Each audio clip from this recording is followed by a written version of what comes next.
Hello மக்களே 189வது episode போயிடலாம். எபிசோட்ல பார்த்தா காராக்கும் கவாக்கியும் சண்டை நடந்துகிட்டு இருக்கு. பார்த்தா கவாக்கி வேற லெவலா வந்து நின்றுட்டு இருக்கான். அடிச்சு நொறுக்கு தான் காராவையே. அவன் அட்டாக்கெல்லாம் பிளாக் பண்ணிட்டு போய்கிட்டே இருக்கான். அவன் நீ நல்லா வீக்கா இருக்க, எனக்கு அது மட்டும் தெளிவா தெரியல. உன் கதையை முடிச்சு உனங்கிறது தூக்கிட்டு போக போறேன்னு சொல்லிட்டு இருக்கான். அவன் இது வேற ஸ்டார்டிங் தான்டா, நான் யாருன்னு கட்டப்புறம் சொல்றான். பார்த்தா கர்மாவை வேற லெவலா யூஸ் பண்றான். பார்த்தா அவன் சண்டை போடுறதுல இவனுக்கு லைட்டா பிளிங்க் ஆகுது. பர்டோக்கு ஒரு பக்கம் இவங்க சண்டை போடுறது கோஜியும் டெல்டாவும் பாத்துக்கிட்டு இருக்காங்க. லீவ் ஷினோபி, நீங்க இப்ப என்னடா பண்ண போறீங்கன்னு சொல்லிட்டு பாத்துக்கிட்டு இருக்கா டெல்டா ஒரு பக்கம். நம்ம வந்து இப்ப பார்வையாளர்களை தான் இருக்கணும், நம்ம பார்க்க மட்டும் செய்வோம்னு சொல்லிட்டு இருக்கான் கோஜி. அந்த விஷயத்தை நான் கண்டுபிடிக்கணும்னு சொல்லிட்டு இருக்கான். பார்த்தாங்க காராவும் கவாக்கி வேற லெவலில் சண்டை போடுறாங்க. பார்த்தா ஹிடன் லீவ் வில்லேஜ்ல இருந்து உள்ள யாருமே வர மாட்டாங்க. பார்த்தா அவனை அட்டாக்க போட்டு நொறுக்குதான். கருமாலாம் உடையுது. இருந்தாலும் பிளாக் பண்ணாங்கிறது தப்பிச்சு போய்கிட்டே இருக்கான் கவாக்கி. பார்த்தா அவன் கையில இருந்து ஏதோ மெட்டீரியல் யூஸ் பண்ணி அட்டாக் பண்ணிக்கிட்டே இருக்கான். காலில் ஸ்கேட் போர்ட் மாதிரிலாம் வேற லெவலில் வந்துகிட்டு இருக்கான். அந்த கர்மா பவரை தெளிவா யூஸ் பண்ணிக்கிட்டு இருக்கான். பார்த்தா காராவை விட்டு தொளிச்சு எரிதான் கவாக்கி. அடிச்சு நொறுக்கிட்டு இருக்கான். அவனை காராவுக்கு என்ன பண்ணே தெரியல. சாட்டனா பார்த்தா ஒரு ஆம்பு மாதிரி தூக்கிட்டு ஒன்று வீசுறான். அவன் டென்ஷன் ஆயிட்டான். காரோ பார்த்தா பவர் அப் பண்ணிட்டு ஒரு போடு போடுதான். அதெல்லாம் வந்து பிளாக் பண்ணிட்டு போய்கிட்டு இருக்கான். கவாக்கி வெட்டி வீசுறான். ரத்த மொழியில குளிச்சுக்கிட்டு இருக்கான். அவன் பிரிபின்னு பிரிச்சேரிதான். பார்த்தா அவன் கவாக்கி அடிச்சுன்னு இருக்குதான். கவாக்கி பாஞ்சு போறான். இருந்தாலும் துரத்திக்கிட்டு வரான். என்னடா அவன் கதை முடிச்சுன்னு சொல்லி கேட்கறான். பார்த்தா கவாக்கி காரா விட்டு நொறுக்கி எரிஞ்சிட்டான். அசால்ட்டா வந்து நின்றுக்கான் கவாக்கி. நீ இன்னும் என் கூட சண்டை போட போறது இல்லையான்னு சொல்லி கேட்டுக்கிட்டு இருக்கான். நான் உன்னை நம்புறேன்டா, நீ சண்டை போட்டு முடிக்கலன்னு சொல்லிட்டு இருக்கான். பார்த்தா மூஞ்சில அவனுக்கு சேக ஆரம்பிச்சிருச்சு. டேய் நான் இன்னும் முடிக்கலன்னு சொல்றான் கவாக்கி. பார்த்தா அவன் ஆயத்து எடுத்து நின்றுட்டு இருக்கான். சடனா பார்த்தா மூச்சை இறக்கிட்டு விடுதான். அண்ணல் வேகத்துல வந்து அடின்னு அடிக்கான். பார்த்தா ரெண்டு பேரும் ஈக்குவலா சண்டை போடுறாங்க. எல்லா அட்டாக்கையும் காராவும் பிளாக் பண்றான், கவாக்கியும் பிளாக் பண்றான். பார்த்தா காரம் தோட்டி ரொம்ப பிரஷர்ல அட்டாக் பண்ணிக்கிட்டு இருக்கான். கவாக்கி இருந்தாலும் பிரிச்சு எரிஞ்சுக்கிட்டு இருக்கான். என்னதான் அட்டாக் பண்ணாலும் காரை விடவே மாட்டுக்கான். பாஞ்சு பாஞ்சு வரான். பார்த்தா ஓங்கி ஓங்கி குத்துறான். பார்த்தா கை மட்டும் பவுன்ஸ் ஆகி வந்துகிட்டே இருக்கு. பார்த்தா வயிற்றுல குத்துறான், மூஞ்சில குத்துறான். அசால்ட்டா நின்றுட்டு இருக்கான். காரம் நக்கலா வர சிரிக்கான். கையை யூஸ் பண்ணி ரெண்டு துண்டா வெட்டலான்னு பாக்குறான். அவன் கவாக்கியை தூக்கி போட்டு நொறுக்கி எரிதான்.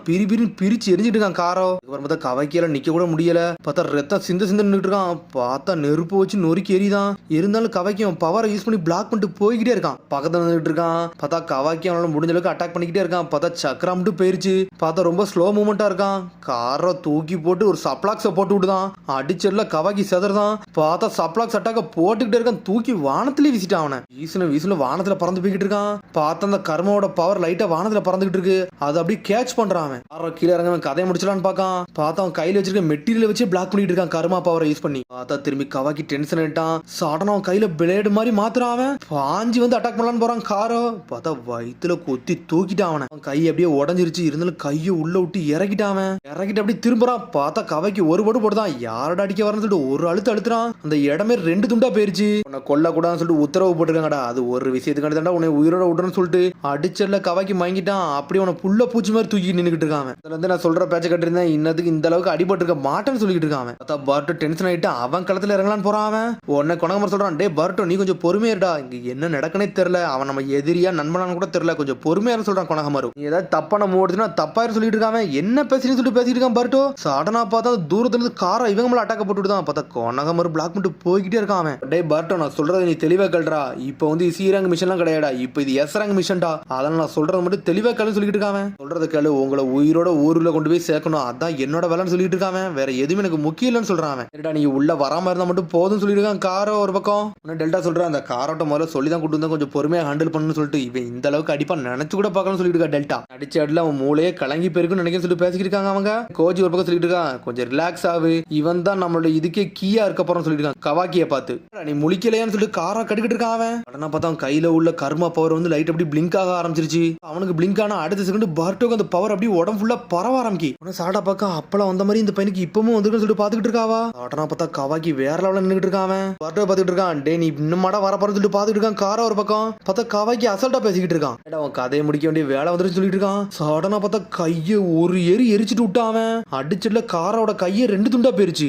கவாக்கி கையில துடிக்க ஆரம்பிச்சிருச்சு. என்னடா பண்ண சொல்லி கேட்டுக்கிட்டு இருக்கான். அவன் எங்க இருந்துடா பவர் உனக்கு கிடைச்சிச்சுன்னு சொல்லிட்டு கேட்கறான். இந்த பவர் என் கூடதே கிடையாடா, அதனால தான் இந்த பவர் நான் வெறுக்கன்னு சொல்லிட்டு இருக்கான். கவாக்கி பார்த்தா கை வெளியில துடிச்சுக்கிட்டு இருக்கான். காரா ஒரு பக்கம் என்ன விட்டு தள்ளி போன்னு சொல்லிட்டு அட்டாக்க போட்டு விடுதான். அட்டாக்கெல்லாம் அப்சர்வ் பண்ணிட்டு போய்கிட்டே இருக்கான். கவாக்கி என்னடா பவர் வந்து அப்சர்வ் பண்றான்னு முழிச்சுக்கிட்டு இருக்கான். இது பர்ட்டோ பண்ண மாதிரியே இருக்குன்னு சொல்லிட்டு மீட்ஸ்கி பார்க்கான். பார்த்தா கவாக்கி வேற லெவலா வந்து நடந்து வந்துகிட்டு இருக்கான். அடிச்சு நொறுக்க போறோம்னு சொல்லிட்டு அட்டாக்க போட்டுக்கிட்டே இருக்கான். எல்லா பவரையும் அப்சர்வ் பண்ணிட்டு போய்கிட்டே இருக்கான். அவன் பார்த்தா கண்டினியூஸ் அட்டாக்க போட்டுக்கிட்டே இருக்கான். பார்த்தா அவன் கையில உள்ள பொருளே ஓவர் ஹீட் ஆகி எரிஞ்சிருச்சு.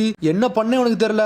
டே நீ முடிச்சிட்டு இப்ப நான் யாருன்னு காட்டப்போறேன்னு சொல்லிட்டு கவாக்கி வரான். பார்த்தா அந்த பவர் அப்படியே ரெட் கலர்ல மாறுது. பார்த்தா அதே சமயத்துல பர்ட்டோக்கு அந்த பவர் அப்படியே மினுங்க ஆரம்பிக்கி. கவாக்கி அசால்ட்டா பக்கத்துல வந்துகிட்டு இருக்கான். பார்த்தா இவனுக்கு மினுங்கிட்டு இருக்கு. கவாக்கி ஒரு அழுத்த அழுத்துறான், பவர் அப் பண்றான் கையவன். காரோக்கு என்ன பண்ணே தெரியல. சரிடா நம்ம கதை முடிஞ்சிருச்சு அவ்வளவுதான் சொல்லிட்டு இருக்காம. சடனா பார்த்தா அவன் கையில இருந்து என்னெல்லாமோ ஒரு மாதிரி மான்ஸ்டர் கை மாதிரி மாறுது. கைய வச்சுட்டு பின்னாடி போயிட்டு ஒரு குத்துறான். குத்துல இந்த பக்கம் நுழைஞ்சு அந்த பக்கத்தோட கை வந்துருச்சு. பார்த்தா உடம்பு ஃபுல்லா ஒரு மாதிரி கல்லு மாதிரி மாறிடுச்சு. செடியில அவன் ஒரு மாதிரி ரத்தம் சிந்து நின்னுகிட்டு இருக்கான். அவன் குடிச்ச சாப்பிட்டது எல்லாத்தையும் கக்க ஆரம்பிச்சிட்டான். அவன் காரம் தலைமையில கை வச்சுக்கிட்டு இருக்கான். உன்னை போட்டு தள்ளப்போறன்னு சொல்லிட்டு இருக்கான் கவாக்கி. அதான் சொன்னோட உன்ட்ட முதல்ல என் பேச்ச கேட்டுன்னு சொல்லிட்டு இருக்கான். நான் பண்ண தப்புதான், என்னை விட்டுரு, என்னை உயிரோட விடுன்னு சொல்லிட்டு காரம் ஒரு பக்கம் கத்திக்கிட்டு இருக்கான். டேய் நீ ரொம்ப லேட்டா சொல்ற, உன் கதையவே முடிக்க போறேன்னு சொல்றான் அவன். உன்னோட வாடகை எனக்கு பிடிக்கலன்னு சொல்லிட்டு ஒரு எரிச்சிட்டு விடுதான் அவன். எரியில அந்த இடமே எரிஞ்சு துண்டு தான் போயிருச்சு.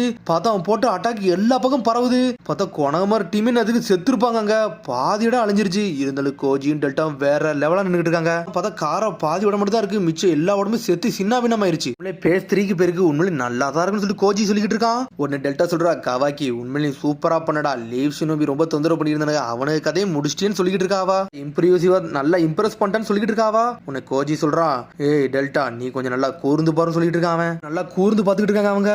பார்த்தா பர்ட்டோ அங்க மாசம் நின்னுகிட்டு இருக்கான். அவன் எல்லா பவரையும் அப்சர்வ் பண்ணிட்டு போய்கிட்டே இருக்கான். பர்ட்டோ அவன் எல்லா ஃப்ரெண்ட்ஸையும் அவன் காப்பாத்திருக்கான். மாசம் நின்னுட்டு இருக்கான். பார்த்தா அவன் சுத்தி இருக்க எல்லா சைடுமே செதறிடுச்சு. அந்த அட்டாக் அவன் அப்சர்வ் பண்ணிட்டு போய்கிட்டே இருக்கான். பர்ட்டோ கர்மாவை பத்தி உனக்கு எதுவுமே தெரியாதுன்னு, ஆனா நீ தெளிவா யூஸ் பண்றீங்கன்னு சொல்லி கேட்டுக்கிட்டு இருக்கான் கவாக்கி. டேய் எனக்கு இது என்னன்னே புரியல, ஆனா எனக்கு சுத்தி இருக்கவங்கள ப்ரொடெக்ட் பண்ணணும் அவ்வளவுதான் வேலைன்னு சொல்றான் பர்ட்டோ. உன்னை அனுப்பி வச்சு ஆள்கிட்ட முதல்ல போய் சொல்றா, இதே மாதிரி என்னை துரத்திக்கிட்டே இருந்தீங்க, அவங்க எல்லாத்தையும் கொன்னு இதே இடத்துல புதைச்சிரும்னு சொல்லிட்டு இருக்காங்க. உன்னை வந்து கோஜி பாத்துக்கிட்டு இருக்கான். இந்த ரெண்டு கர்மாவும் ஒரே நேரத்துல தான் ஒர்க் ஆகிட்டு இருக்கு, அது மட்டும் தெளிவா தெரிஞ்சிருச்சுன்னு சொல்லிட்டு பாத்துக்கிட்டு இருக்காங்க. அதனாலதான் ஜீகன் வந்து ரொம்ப கவாக்கி நம்பி இருக்கான்னு சொல்லிட்டு பாத்துக்கிட்டு இருக்கான். அவன் இன்னும் நம்மளுக்கு நிறைய இன்டெல் தேவைன்னு சொல்லிட்டு கோஜி அப்படி நின்னுகிட்டு இருக்கான். நான் சொல்றத முதல்ல கேளுன்னு சொல்லிட்டு இருக்கான் பர்ட்டோ. நான் சொல்றது எதுவுமே பொய்யே கிடையாது சொல்றான் அவன். தான் சொல்லிக்கிட்டு இருக்கான். சடனா பார்த்தா கவாக்கி உடம்புல இருந்து அப்படி நெருப்பு மாதிரி பறக்கு. பார்த்தா உடம்புல உள்ள சக்கரம் மட்டும் போகுது. பார்த்தா அவன் அப்படி நார்மல் ஆகுதான். நடந்திருக்கவே கூடாதுன்னு சொல்லிட்டு அப்படியே அவன் சாஞ்சிட்டான், மயங்கிரவே செஞ்சுட்டான். உடனே வந்து டாக்டர் கட்டாட்சி சொல்லிட்டு இருக்கான், அவன் வந்து ஓவர் ஹீட் ஆயிட்டான், அதனால தான் அவன் மயங்கிட்டான்னு சொல்லிட்டு இருக்கான். ஓவர் ஹீட்டர் ஆகுறத பார்த்தா அவன் பாடியை தான் நம்ம நோட் பண்ணணும்னு சொல்லிட்டு இருக்கான். பார்த்தா கட்டாட்சி வேக வேகமா போய்கிட்டு இருக்கான். பார்த்தா கவாக்கி உடம்புல இருந்து போன பிறகு பர்ட் உடம்புல இருந்து அது வந்து போய்கிட்டே இருக்கு.